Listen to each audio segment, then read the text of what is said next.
दुल्हन अपने दुल्हा से कालस की कपो तो हमसे प्रेम से बोल देता। अरे अरे अरे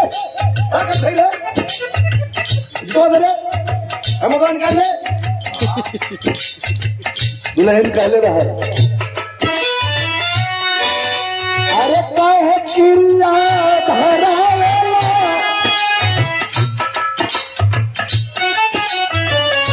अरे काहे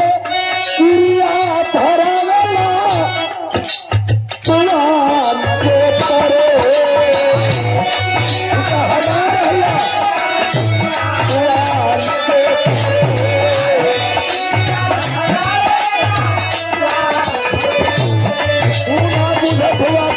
के कितना ना मिला ये राजा। अरे कहे चिड़िया भरा अरे पुराण के करे पुतरी मेरा चूल्हा पुराण के करे पुराण के करे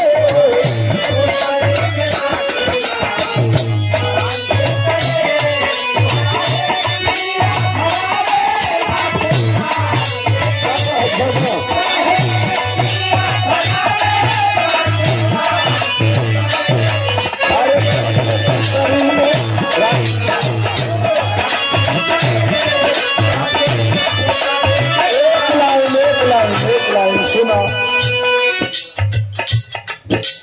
कबो प्रेम दुल्हन कहता कबो प्रेम के बतिया अरे बतिया बताए पलम कहिए प्रेमवा से हमसे बतिया बताए पलम खाना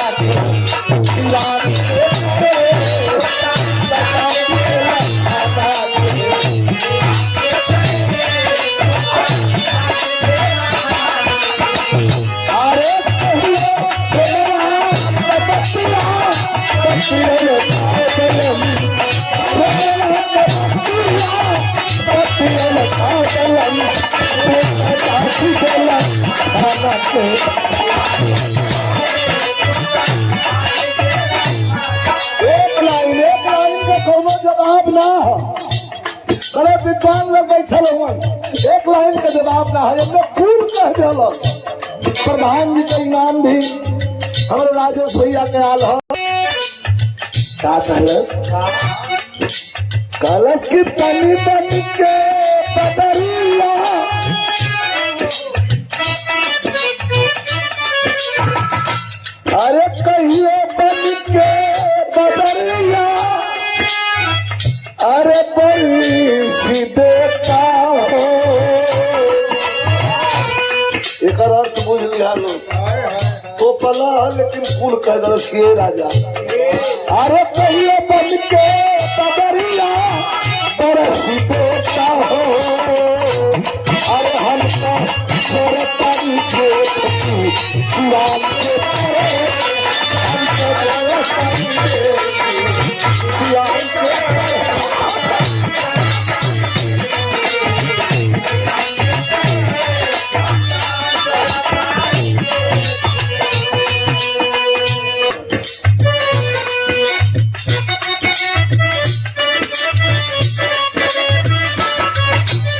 आजकल में आजा धड़कन बन के धड़के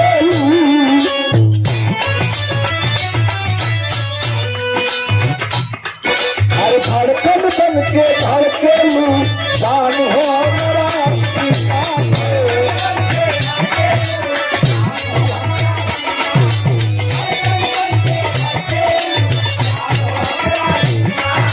अरे कुत्ती से हमारा खातिर तू बारी याद है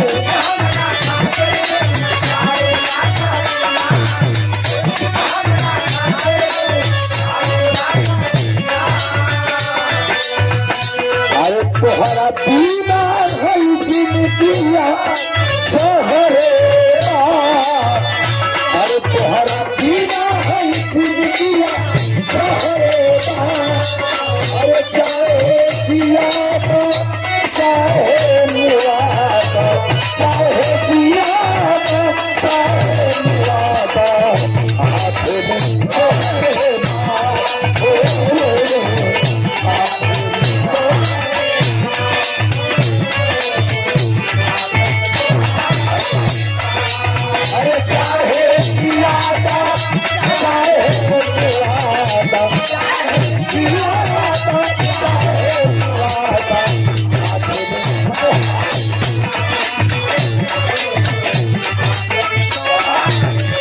वही में दुल्हन के दुल्हा जब परदेश बा तो दुल्हन कहत बा कि अचके में अइला आधी मतीन अइला तूफान मतीन चल गया कुछ ख्याल बा का कहल अरे चल गई पल भर तू प्यार करके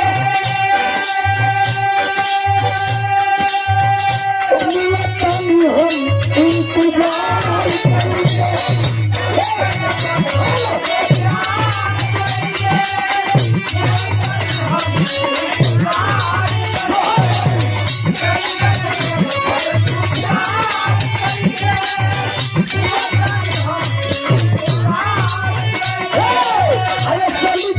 पल भर पुकार करके इंतजार करके हर घर में लगे